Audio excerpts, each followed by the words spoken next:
We're bare bones. Sorry, I'm trying to find something in the budget because I'm No, supposed to ag, tell we're you. only supposed to have an ag. Yeah, report. Sarah's at Sarah's here our ag too, girl. and Kim, if anybody Yes. either want to chime in. Chuck is on vacation, Oksana is out. She isn't feeling well, and I'm not sure, Sal is unavailable, and Tom, I had you as not coming, so we appreciate you being here. Tom isn't feeling so well. You know what I either. can do?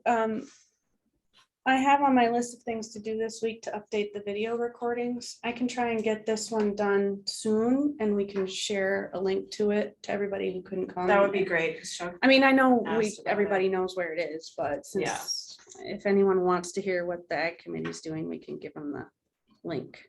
okay. Sarah, are you now the head of the ag committee? No, I'm not even a member. I'm just the staff liaison. We don't have anybody present? I am So- representing them and Kim's the secretary, so we both attend the meetings, so. Bob is the chair, but I talked to him yesterday about what update he wanted to provide, so I have a list. All right, do you want to go ahead, Sarah? Sure, there's one thing I was trying to find an answer to in the budget, but it doesn't matter. I can still talk about it.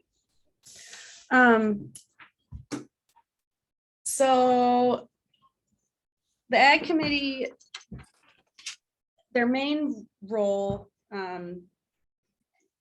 is to implement the ag enhancement plan from 2016. And then their secondary role, but one that they tend to spend more time on, especially in the summer months, is to review plans referred to them by the planning board. Or the, what do we call it, the project review committee? PRC. Yeah, like I always want to call it the planning review committee, but it's not. So most of their time this year so far has been spent on referrals. Anything, there's a list of criteria that if a project that goes through project review committee is going to impact any of the items on this list, it gets referred to the ag committee. And that list includes like proximity to a farm. If a proposed project is in with, I think, 500 feet of a parcel that is in the Ontario County Ag District, it'll get sent to the ag committee. If the proposed project is on a farm or on a parcel that is farmed, it'll get sent to the ag committee. If it's within 500 feet of a parcel that's farmed, it'll get sent to the ag committee. So basically, if it could potentially impact a farm that's currently in the process of farming, not like an old farm field, the ag committee will review it. And there's not like a standard list of things they spit back. It's usually, they just have to decide if it's going to impact it, what those impacts might be. And if it's going to, their phrasing, there is like a standard phrasing they tend to use does it cause a loss of agriculture or agricultural land? In other words, is it going to impact the ag soils on that property? And they send their comments to the planning board. And then the planning board takes their comments into consideration, just like with comments they get from like the ECB or something like that. And they use that to make their decision. The planning board doesn't have to agree with the ag committee. If the ag committee says, we don't like this project, it's going to cause harm to this farm, blah, blah, blah, the planning board can still approve the project. The ag committee is an advisory board, so. It's a case by case basis. Yeah, very much so. And a lot of the things some of the things they reviewed this year include like someone buys some acreage and it's farmed, but they want to put a house on a corner, so they'll subdivide off part of it. So it's vacant land and they're going to build a house. It goes to the ag committee because someone's actually currently farming it. They might have corn on it or hay on it, and the ag committee has to weigh in. And so naturally that they're typically going to say that's a loss of farmland because they're going to take away acreage from that farm and put a house on it. But in most of those cases, I think those projects tend to get approved anyway. Some others that they review, especially lately in the last couple of years, are proposed solar farms. Because typically the solar companies like big open fields, and around here, they're all farms. So they review those.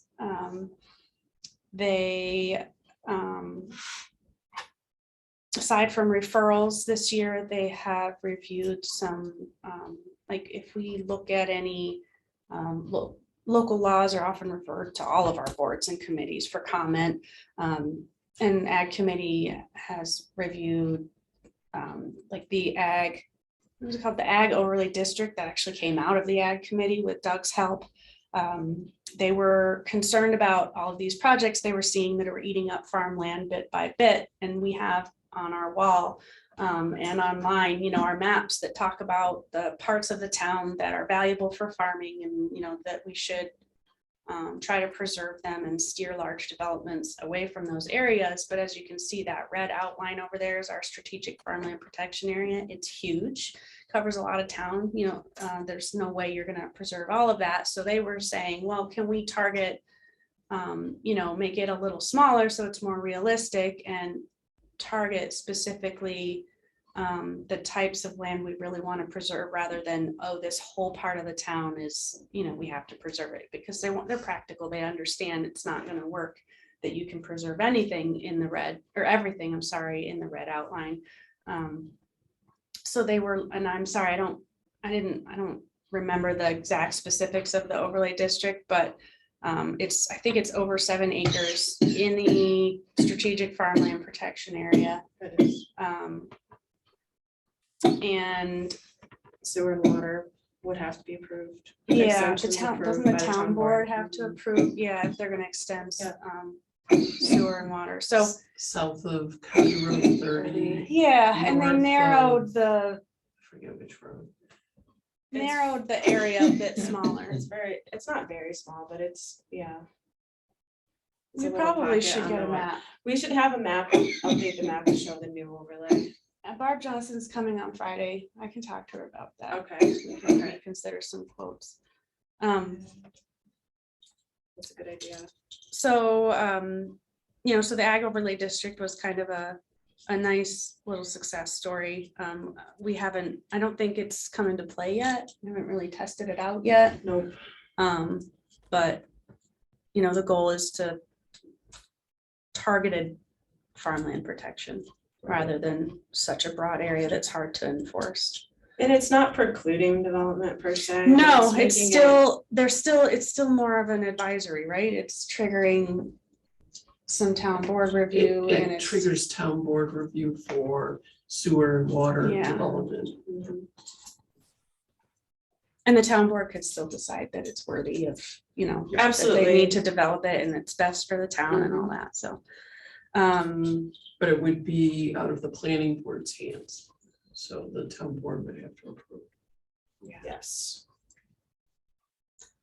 Ag Committee also has a pretty big role when we go through the state's farmland protection grant program. We haven't done that in a couple years. But the state offers money to preserve farmland by putting easements on it, permanent easements. And the Ag Committee helps to narrow down and select top applicants for that. So they help us decide which applications go to the state. So for this year, that's kind of a roundabout what they've been working on. Their big picture items are implementing the Ag Enhancement Plan. And one of the things they've focused on the last couple of years is education, educating the public. So this year happened to be the year that Fun on the Farm event was held. And for the first time ever, it was held, I think the first time ever, it was held in the town of Canandaigua at one of our local dairy farms. Happens to be the farm that the Ag Committee Chair runs, Bob DiCarlo and John Nope, the dairy over on Cooley Road. So that's where Fun on the Farm was this year. And if you're not familiar with Fun on the Farm, it's once every 2 years, the Ontario County Ag Bureau manages it and runs it. And the event travels around different farms in the county. I think it's often at a dairy farm. I feel like it mostly has been at a dairy Because farm. they're more common than, cattle farms, but it's a 2-day event. It's always on a Friday and a Saturday, and the Friday is always for schools. They'll bus kids in and they get to go through the dairy barn and learn about cows and how farms work. And the dairy farms are nice because most of them grow their own feed for the cows, so you can see crops and cows and learn all about the science behind it. And then Saturday it's open to the public, and I think they estimated like thousands, like 4,000 people came through. Is that what they thought? This year. It's hard to judge, but they said they estimated based on how many wagon rides they filled, about how many people are on it each time. They say, yeah, some people will ride it twice, but for the most part, they're not. And so,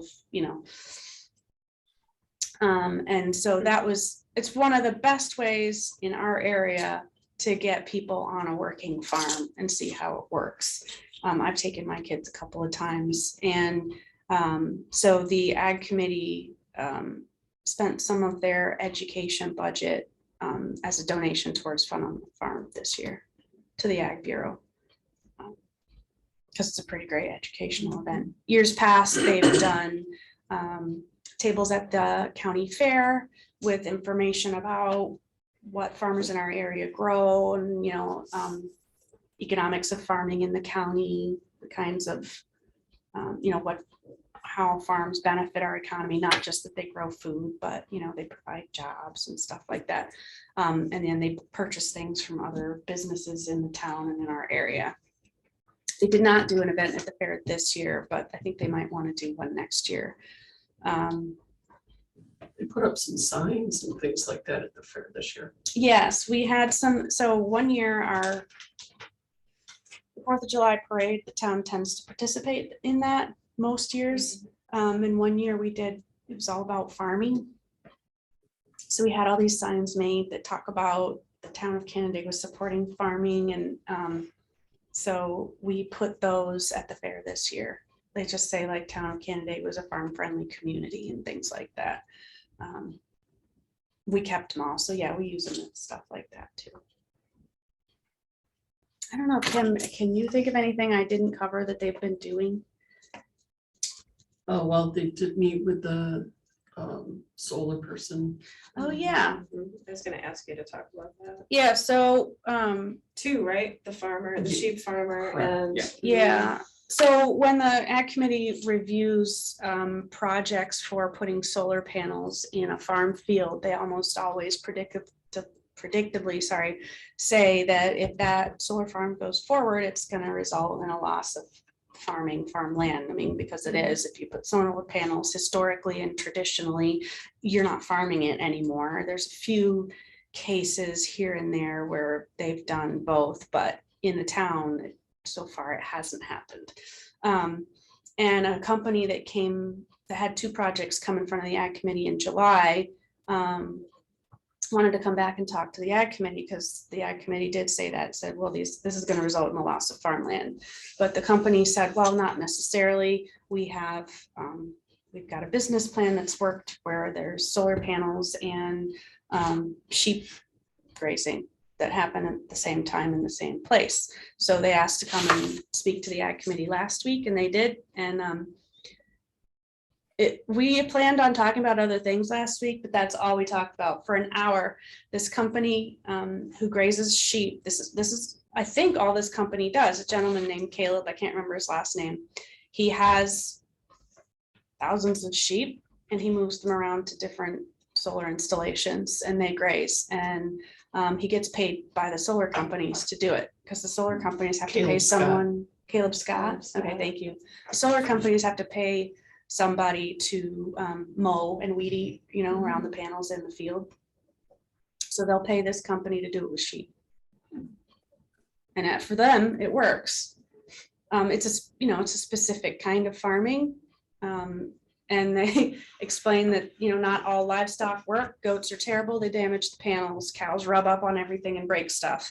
But they said sheep, they're about the only thing they found that it works and it works well. They eat almost anything, it sounds like. And they don't damage the panels. They're not tall enough to do damage to the photovoltaic part, and they, I guess, tend not to mess with the supporting infrastructure, so it seems to work for them.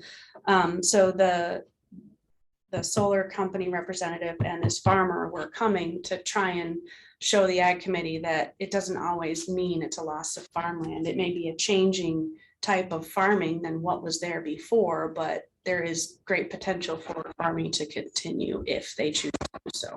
Is there any revenue to the town by that practice? No. Yeah, No, it's all between the landowners, the solar company, and the farmer. The town wouldn't have anything to do with it unless it was on town property. Or unless the town was the one who put the panels in. And they can also keep bees, and they were talking about exploring like some of the flightless fowl, Yeah, Oh, so. yeah, they did talk about, well, they did mention bees. They didn't talk about it because they Yeah. talked about sheep the whole time, but they did mention that, a lot of they also plant specific grasses and other species that are healthy for the sheep, but that also flower so that they could have an apiary at the same time as having sheep. It was interesting. I mean, I think there were some skeptics in the group before the gentleman came to speak, and I think afterwards, if nothing more than they were convinced that it can work and that it's beneficial for the farmer, otherwise he wouldn't be doing it. And beneficial for the solar company because they're gonna pay somebody, might as well pay a farmer. so the premise is that it has to be maintained and manicured and controlled, the weeds and the vegetation. So what he might as said well is bring it's in sheep not to do it. necessarily a farming contract Right. between the solar company and the shepherd. It's more of we are going to put out an RFP, or request for proposals, or a request for quotes, we being the solar company, for vegetation control. They don't care if it's a lawn mowing company, a landscaping service, or someone with sheep, as long as they don't damage the infrastructure and they can keep the weeds and the grasses down, then they said it doesn't matter to them. So, but that's the main thing. So if they have a 3-year contract and the guy loses his sheep, he's gonna have to come in and mow. Right. They said, because that's it, so the solar company gentleman did say, he's worked with this company that Caleb Scott runs, but he's worked with others too. And he said sometimes they do have to bring weed eaters in and do some work where the sheep aren't, for whatever reason, aren't doing it, or if they're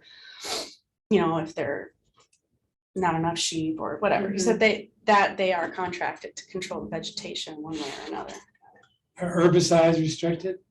In that case, I imagine they would be. I mean, you don't want to put your sheep out there, and What about other solar farms that don't use I sheep? have no idea. There's no restrictions in terms of herbicides. I don't know that. Yeah, I don't I have know no that. idea. That's a good question. That's probably in the language in the contract between the solar company and the landowner, I would imagine, Yeah, because it's ultimately up to the landowner, but I bet there's language in there in the solar company's contract. I think they have to return it to the state it was in beforehand, so if they're using herbicide the whole time, that wouldn't No one, work. but actually, I have no idea. I don't know. that's an issue, particularly watersheds. Well, the farmers use them Yeah, I know, in a controlled way, right. but yeah. I So think- that was a really interesting meeting, though. I think at least a couple people in the ag committee had relaxed their views slightly on whether ag and solar was possible, whereas before we had no experience and no examples to see how that could work. And I think, there was a general consensus that yes, it could work. It hasn't been done in the town yet, but it was neat. Is there any general idea of what the level of tension or conflict is between farming and development in the town? Conflict is probably when, fields are developed, and as development encroaches in farmland areas, we have a lot of farmers that farm multiple fields and they're moving between Yes. fields on the roads. And so when your neighbors used to all be farm fields and now there's farm field, housing development, farm field, that can cause conflict when you're moving between. Oftentimes the farmers, I mean, they're not being coerced to sell, they're selling to a developer they're selling their make money. land. It's not like they don't know what they're selling. So I mean, it's up to the farmer whether he sells, or the landowner, I'm sorry, whether he's selling his land to a developer or another farmer. So, that one's, it's a choice. I They know- can get more money Yeah, by selling their farmland to someone who wants to develop it for something other than farming. I know there was a thing they had talked about. There was one of the farmers on the committee tried to buy land with a couple other farmers, and it went to to be developed into houses. Right, because They couldn't afford. they it. couldn't couldn't- agree on a price that the Ah. landowner wanted Mhm. because the developer was offering more. Yeah, Yeah, Mhm. so the person that was renting it for farming obviously won't have that land anymore. Right. I think, a lot of times, besides the obvious impact that now you don't have that field, it's got houses on it instead of corn or hay or whatever. A lot of our farmers lease land. We have a lot of farmers in the town who own land, but many of them also rent land from other people who don't farm it. So they'll lease out acreage and allow it to be farmed by a farmer. So that landowner doesn't necessarily farm, but right. he has people who farm it. But when he's done and doesn't want it, the land anymore, again, just like the example Kim shared, chances are, unless you have,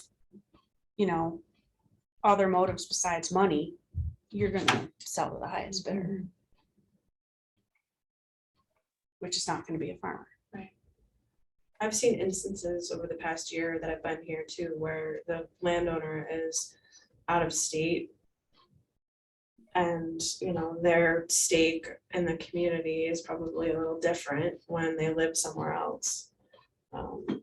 So that's, some pretty big parcels have gone because of ours, I'm not saying because of, but I think that, I know I've seen that out of state landowners Mhm. selling. I think the proposed solar ones most recently were not town residents. Sometimes that happens because, families who don't have someone to pass their land on when they're done, when they're ready to Mhm. retire, or if they pass away. Yeah. If they don't have children, or they have children who don't live here or who don't want it, they end up selling it. Yeah.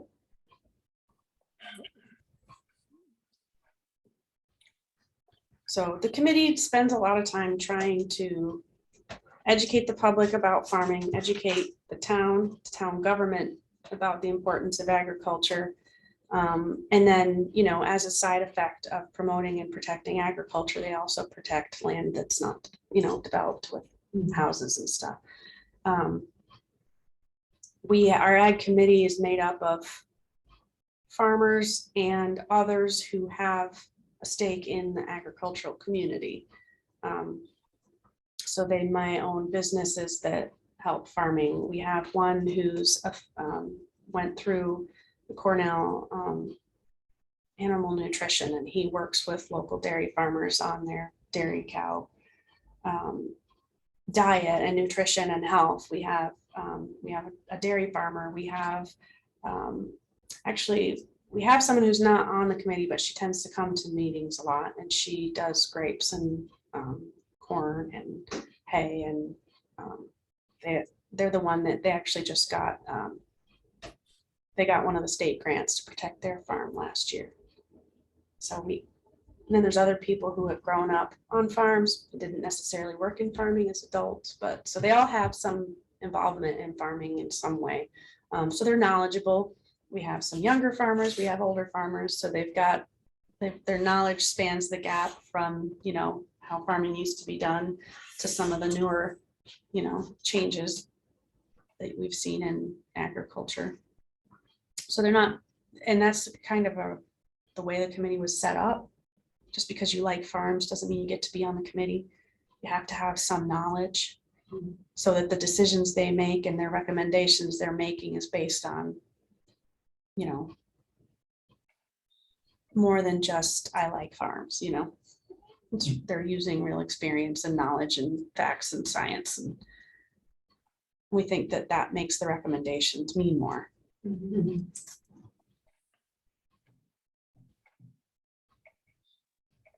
So, I know that the planning board really values the ag committee's insight. Absolutely. yeah, and when they look at a project, a proposed project, like when they're doing referrals, before they review it, they ask me to put together all the information I can find on that parcel, on the land that the project is being proposed on. So I always give them, they look at the soil types, and they all know soils too. So they want to know all the soil types on that farm, and I'll show them the graph or not the graph, the table about the soil types, and they start talking about it. Oh, that's good, or no, oh, that's crap. You can't grow anything on that, They look at slope, the topography. They look at what's being farmed on it. Has it been farmed for a long time, or who used to farm it? Because they all know each Right. other too. Oh, who's farming that? So and so. What type of farm it is. So they look at everything. Anyway, I know I talked a lot, but No, I No, that's think that was good. a great That's- synopsis. Thank you. that's the kind of stuff they work on. Plans for 2023 are not ironed out yet, so I'm not sure exactly what their focus will be on next year. I mean, a lot of the same. They'll receive referrals, they'll provide recommendations, they'll review other projects and plans and local laws. And education has often been one of their focuses in more than 1 year. So I wouldn't be surprised if they want to continue to try and find ways to do more public education and outreach about farming. But yeah, they haven't had their planning meeting yet for next year. Got it. They did mention the possibility of a farm to table event, dinner That event. has Oh, always fun. it's always been a conversation they've had, but we have never made it work. Yeah, they've wanted to do some sort of a open to the public event where it would probably have to be paid. That's farms from the town of Canandaigua providing products for a meal of some sort. That's super cool. Penn Yan did that really cool one on Main Street. Did you see that? No, I mean, I think it would be great. It would take a lot of planning and a lot of planning ahead. Another thing they did a few years ago, sorry, I know I've been talking a while. I think it was 2016, they did a panel, like a panelist discussion, a roundtable discussion. It was right before the committee was started. It was part of the Ag Enhancement Plan itself, towards the end of the process. It was a panelist. It was all people from the town of Canandaigua or very nearby. There were representatives from Wegmans Organic Farm. We had people from Cornell. We had some local farmers. We had people from groups that provide things and services for farmers, and they just kind of had a round table. I didn't go, this was right when I was starting to be involved in the Ag Committee, so I don't remember the kinds of things they discussed, but I think it was kind of like overall, like what's the pulse of farming in the town right now?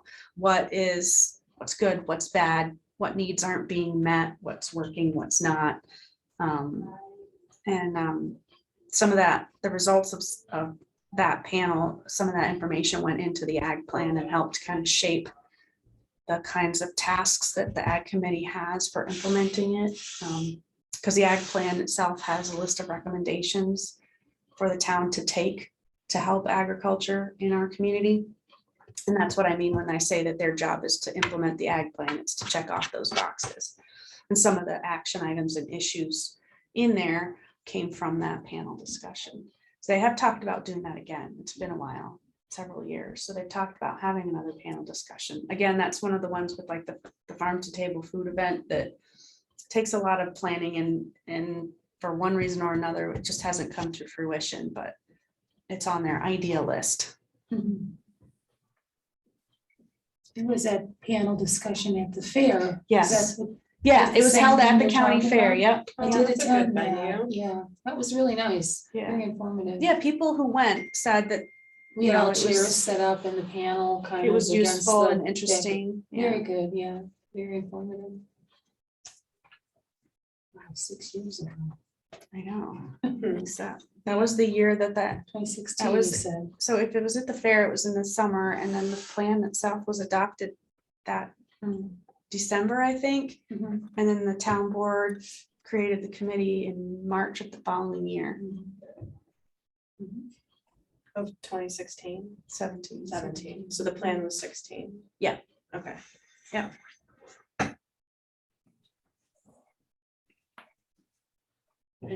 All right. Kim, did you want to add anything? No. Okay. Great. That was a nice summary. Thank you, Sarah. oh, welcome. I was never involved in any way with farming other than being a kid in 4-H who rode horses, but I'll tell you, I'm not a member of the committee, I'm just the staff liaison, so I help them plan their stuff. I go to their meetings, I bring them their referrals and stuff, but I've learned so much. That's great.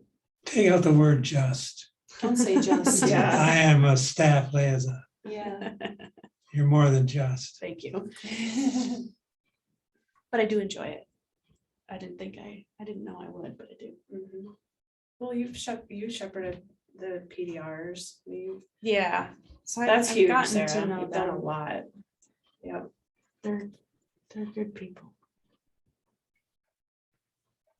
All right. Well, I think that's it for today.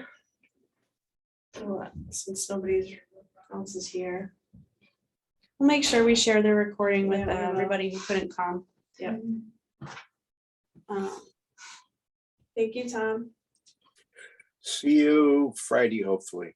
Yes, I'll see you For Friday. Conservation or housing? Both. Conservation, both. Okay. Both of them. All right. Great. Thank you, Tom. Bye-bye. Bye. Bye, Tom.